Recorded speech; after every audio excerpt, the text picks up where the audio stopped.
तो दोस्तों आप सभी लोगों का स्वागत करता हूं instant English by Abhishek channel पर।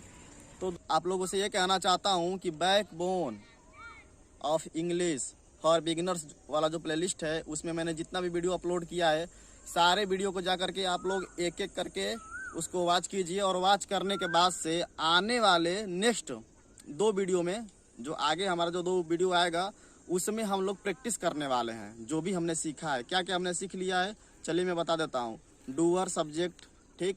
उसके बाद हमने मेन वर्ब सीखा है, ऑब्जेक्ट सीखा है, ऑब्जेक्ट में कितने ऑब्जेक्ट होते हैं, direct indirect object, helping verb सीखा है, इंट्रोगेटिव सीखा है, निगेटिव सीखा है, अदर वर्ड सीखा है। तो किसको क्या कहते हैं इन सब का जो भी है हम लोग अच्छे से प्रैक्टिस करेंगे अपने स्क्रीन के ऊपर। और मैं आपको सारा लिख करके और आऊँगा और सबको पहचान करके बताऊंगा कि कौन डूअर सब्जेक्ट है, कौन हेल्पिंग वर्ब है, कौन मेन वर्ब है। और जितना भी मैंने वीडियो अपलोड किया है उन वीडियो के एंड में डिस्क्रिप्शन में जाकर के देखिएगा, मैंने होमवर्क भी दे रखा है। लेकिन जिन्होंने, कोई बात नहीं, इसका हम लोग प्रैक्टिस देख लेंगे आगे वीडियो में। और 2 वीडियो आने वाली हैं नेक्स्ट, केवल उस पर प्रैक्टिस होगा।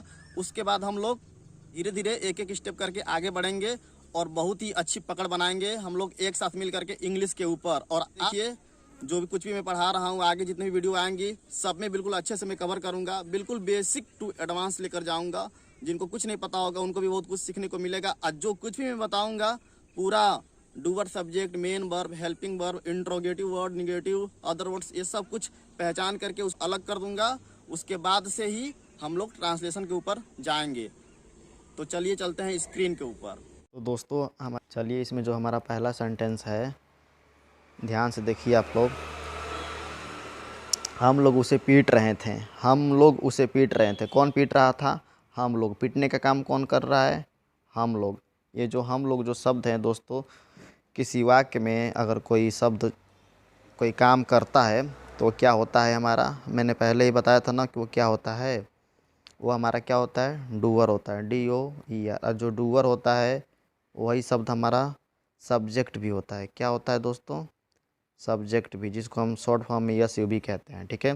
तो हम लोग उसे पीट रहे थे, तो इस वाले सेंटेंस में आप लोग ने क्या देखा कि हम लोग जो शब्द है वो डूअर और सब्जेक्ट है, ठीक है। क्लियर हुआ? अब आगे बढ़ते हैं। देखिए अब हम देखेंगे पीठ। ये जो पीठ जो शब्द है क्या है? पीठ यानी कि पीटना, इससे किसी काम का करना या होना पाया जा रहा है। तो पीठ जो शब्द है वो क्या है हमारा? मेन वर्ब है। जी हाँ बिल्कुल, मेन वर्ब, जिसको हम हिंदी में लोग हिंदी में कहते हैं मुख्य क्रिया। जिस शब्द के द्वारा किसी कार्य का करना या होना पाया जाता है उसे हम मेन वर्ब कहते हैं, ठीक है दोस्त। पीठ शब्द क्या है? मेन वर्ब है। और मुख्य क्रिया के बाद आने वाले शब्द जैसे रहे थे, ये जो शब्द है ये क्या होती है? सहायक क्रिया, जिसको हम लोग इंग्लिश में कहते हैं हेल्पिंग वर्ब, ठीक है। क्या कहते हैं? हेल्पिंग वर्ब कहते हैं। अब ध्यान से देखिए, हम लोग उसे पीट रहे थे। किसे पीट रहे थे? उसे। पीटने का असर किस पे हो रहा है?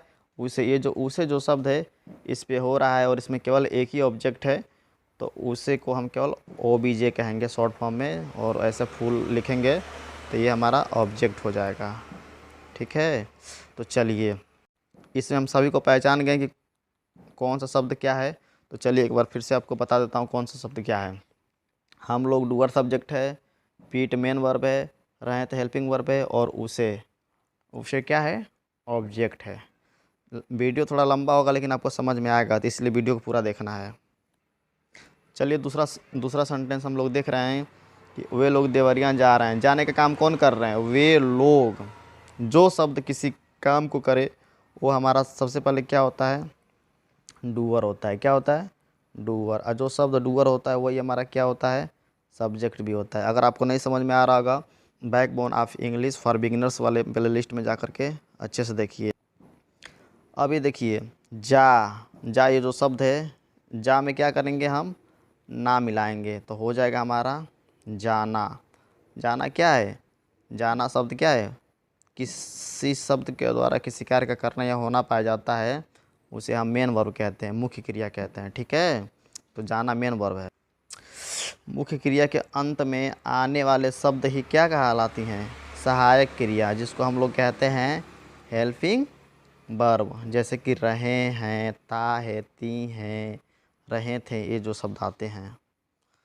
वे लोग देवरिया जा रहे हैं। जाने का असर कहाँ पे पड़ रहा है? जाने का असर किस पे पड़ रहा है? देवरिया। तो जिस व्यक्ति या वस्तु पे क्रिया घटित हो अर्थात जिस पे कार्य के होने का प्रभाव पड़े उसे हम क्या कहते हैं, ऑब्जेक्ट कहते हैं। रात को वीडियो शूट कर रहा हूँ इसीलिए मुझे हंसी आ रही है। तो चलिए एक बार इसको फिर से देख लेते हैं। वे लोग देवरिया जा रहे हैं, जाने का काम कौन कर रहा है, वे लोग। तो वे लोग क्या हो गया, डूअर हो गया और सब्जेक्ट हो गया। देवरिया जाने का सर कहाँ पड़ा, देवरिया, देवरिया क्या हो गया, ऑब्जेक्ट हो गया। जा क्या है, मेन वर्ब और मुख्य क्रिया के अंत में आने वाले शब्द ही जैसे कि रहे हैं हेल्पिंग वर्ब कहलाते हैं। तो इसको हम लोग एच भी कह रहे हैं, ठीक है, हेल्पिंग वर्ब। आपको समझ में आ गया। चलिए तीसरा सेंटेंस अब हम लोग देखते हैं। तो चलिए तीसरे सेंटेंस को हम लोग देखते हैं। मैं उसे अंग्रेजी पढ़ा रहा था। पढ़ाने का काम कौन कर रहा है, मैं। जो शब्द किसी वाक्य में कोई काम करे तो वो शब्द क्या कहलाता है, उस वाक्य का डूअर। और जो डूअर होता है वही क्या होता है, सब्जेक्ट भी होता है। इतना क्लियर हुआ। उसके बाद देखिए, मैं उसे अंग्रेजी पढ़ा रहा था, ऐसे पहचानिए पढ़ा। पढ़ा जो शब्द है क्या है, मेन वर्ब है ना। जैसे कि पढ़ा, पढ़ा में क्या करेंगे, पढ़ा में हम लोग ना जोड़ेंगे, पढ़ा में हम लोग ना जोड़ देंगे तो क्या हो जाएगा, पढ़ाना। ना क्यों जोड़ रहे हैं, ये मेन वर्ब है ना हट करके उसके बाद हेल्पिंग वर्ब आता है, इसीलिए इसमें हम लोग ना जोड़ रहे हैं, ठीक है। ज़्यादा घबराने की ज़रूरत नहीं है। पढ़ाना जिस शब्द के द्वारा किसी कार्य का करना या होना पाया जाता है उसे हम लोग क्या कहते हैं, उसे हम लोग मेन वर्ब कहते हैं। तो पढ़ा मेन वर्ब है, ठीक है। मुख्य मेन वर्ब यानी कि मुख्य क्रिया, ठीक। मुख्य क्रिया के बाद में आने वाले शब्द ही हेल्पिंग वर्ब का काम करते हैं। जैसे रहा था, रहे हैं, रहे थे, ये सभी क्या हैं, ये सभी हेल्पिंग वर्ब हैं, ठीक है। अब इसके बाद देखिए आपको बताते हैं। अब देखिए पढ़ाने का असर किस पे पड़ रहा है, वर्ब है। पढ़ाने का असर किस पे पड़ रहा है, उसे और अंग्रेजी पे, ठीक है। तो अब बात ये आ गई कि उसे और अंग्रेजी क्या है, ये दोनों ऑब्जेक्ट है। उसे भी ऑब्जेक्ट है और अंग्रेजी भी ऑब्जेक्ट है। लेकिन बात यह है कि दोनों कौन सा ऑब्जेक्ट है, ऑब्जेक्ट दो होता है, एक डायरेक्ट ऑब्जेक्ट और दूसरा इनडायरेक्ट ऑब्जेक्ट, ठीक है। तो इनडायरेक्ट ऑब्जेक्ट क्या होते हैं और डायरेक्ट ऑब्जेक्ट क्या होते हैं, तो चलिए समझते हैं। सुनिए ध्यान से, मैं उसे अंग्रेजी पढ़ा रहा था। इसमें इनडायरेक्ट ऑब्जेक्ट क्या है, इनडायरेक्ट ऑब्जेक्ट हमेशा सजीव होता है और वाक्य में किससे किसको लगाकर प्रश्न करने प्राप्त होता है। जैसे कि मैं उसे अंग्रेजी पढ़ा रहा था, किस अंग्रेजी पढ़ा रहे थे, उसे। तो उसे जो शब्द है वो ऑब्जेक्ट है, इतना समझ जाइए। और ये कौन सा ऑब्जेक्ट है, इनडायरेक्ट ऑब्जेक्ट। क्या ऑब्जेक्ट है, इनडायरेक्ट। और डायरेक्ट ऑब्जेक्ट हमेशा निर्जीव होता है, ठीक है। डायरेक्ट ऑब्जेक्ट हमेशा क्या होता है, निर्जीव। और वो क्रिया में क्या लगा कर प्रश्न करने प्राप्त होता है। जैसे कि मैं उसे अंग्रेजी पढ़ा रहा था, तो पढ़ा जो शब्द है वो मेन वर्ब ने पढ़ाना था। क्या पढ़ा रहा था, तो अंग्रेजी। तो यही हो गया हमारा, ठीक है। ये हमारा क्या हो गया, डायरेक्ट ऑब्जेक्ट। किससे पढ़ा रहा था, तो उसे। तो हमारा क्या हो गया, इनडायरेक्ट ऑब्जेक्ट। आगे बात समझ में।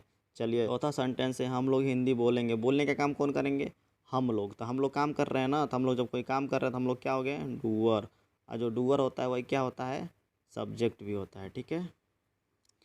हम लोग क्या करेंगे, हम लोग बोलेंगे, अल्लाह, बोल क्या है, मेन वर्ब है ना, इसमें ना जोड़ देंगे, बोलना। तो जो बोल जो शब्द है यही हमारा क्या है, जिस शब्द के द्वारा किसी कार्य का करना या होना पाया जाता है वह मेन वर्ब कहलाती है। वीडियो लंबा हो रहा है लेकिन समझने के लिए बहुत ही अच्छी है, तो ध्यान से देखिए। बोलने का असर किस पे पड़ रहा है, हिंदी पे। ये जो हिंदी जो शब्द है, जिस शब्द है वो क्या हो गया, ऑब्जेक्ट हो गया। और गे, तो जो गे आ रहा है, ग्या गी गे, ये जो गे शब्द है वो क्या है, हेल्पिंग वर्ब है। मेन वर्ब के बाद आने वाले शब्द ही क्या कहलाते हैं, हेल्पिंग वर्ब कहलाते हैं, सहायक क्रिया कहलाते हैं। तो गा गी गे ये सब क्या होता है, ये सब हेल्पिंग वर्ब है, ठीक है। आगे आपको सब समझ में आ जाएगा। वीडियो ध्यान से देखिए, लंबा हो रहा है, बिल्कुल भी सोचने घबराने की जरूरत नहीं है, केवल वीडियो देखते रहिए आप लोग। अब देखिए पांचवा सेंटेंस है, भारत मैच जीत चुका था। कौन मैच जीत चुका था, भारत। जीतने का काम कौन कर चुका था, भारत। तो जो शब्द किसी काम को करता है वो क्या होता है, डूअर। जो डूअर होता है वही हमारा सब्जेक्ट भी होता है, क्लियर। अब देखिए जीत जो शब्द है, जिस शब्द के द्वारा किसी कार्य का करना या होना पाया जाता है उसे हम मेन वर्ब कहते हैं, ठीक। क्रिया के बाद आने वाले शब्द जैसे कि चुका था, रहा था, रहे हैं, रहे थे, गा गी गे। मुख्य क्रिया के बाद आने वाले शब्द क्या होते हैं, हेल्पिंग वर्ब होते हैं। क्या होते हैं, हेल्पिंग वर्ब। और ये हमारा काम करते हैं, टेंस पहचानने में हमारी मदद करते हैं। इसी से पता चलेगा कि कौन कौन सा टेंस है। अब चलिए आगे बढ़ते हैं। जीतने का असर किससे पड़ रहा है, मैच। तो मैच जो शब्द है वो क्या है, हमारा ऑब्जेक्ट है। इसमें केवल एक ही ऑब्जेक्ट है, तो डायरेक्ट इनडायरेक्ट ऑब्जेक्ट की कोई बात ही नहीं है, ठीक है। केवल ऑब्जेक्ट समझिए कि इसमें ऑब्जेक्ट है। अब लास्ट सेंटेंस है हमारा राम आम खा रहा होगा, इसमें खाने का काम कौन कर रहा है? राम। जो राम शब्द है जो किसी काम को करता है वो हमारा क्या होता है? डूअर। और जो डूअर होता है वही हमारा क्या होता है? सब्जेक्ट भी होता है। ओके, अब देखिए खा जो शब्द है क्या है? मेन वर्ब है, खाना। राम आम खा रहा होगा, खाना पीना ये सब मेन वर्ब होता है, तो खा तो मेन वर्ब है खा। ठीक, ओके। और ये मेन वर्ब यानी कि मुख्य क्रिया है, और मुख्य क्रिया के बाद में आने वाले शब्द ही सहायक क्रिया काम करते हैं, जिसको हम लोग इंग्लिश में कहते हैं हेल्पिंग वर्ब।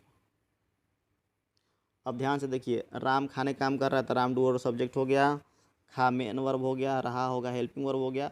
और खाने का असर किस पे पड़ रहा है? खाने का असर पड़ रहा है किस पे? आम पे। तो जिस व्यक्ति या वस्तु पे क्रिया घटित हो वो हमारा क्या होता है? जी हाँ, बिल्कुल आपने सही बताया, वो हमारा होता है ऑब्जेक्ट। इस तरीके से इसमें हम लोगों ने 6 सेंटेंस का अध्ययन किया। आशा करता हूँ कि आप लोगों को समझ में आ गया होगा। अगर नहीं समझ में आया है तो जाके हमारे प्लेलिस्ट में backbone of English for beginners वाले में जा करके एक एक वीडियो अच्छे से चेक करिए। उसके बाद फिर यहाँ पे आइए और आप ये सभी सेंटेंस को पहचान लेंगे कि कौन शब्द क्या है। तो मैं गारंटी देता हूँ कि आप लोगों को इंग्लिश का ट्रांसलेशन करने में, इंग्लिश समझने में, इंग्लिश बोलने में, इंग्लिश पर अच्छी पकड़ बनाने से कोई रोक नहीं सकता है। ठीक है दोस्तों, तो मिलते हैं पार्ट 2 में।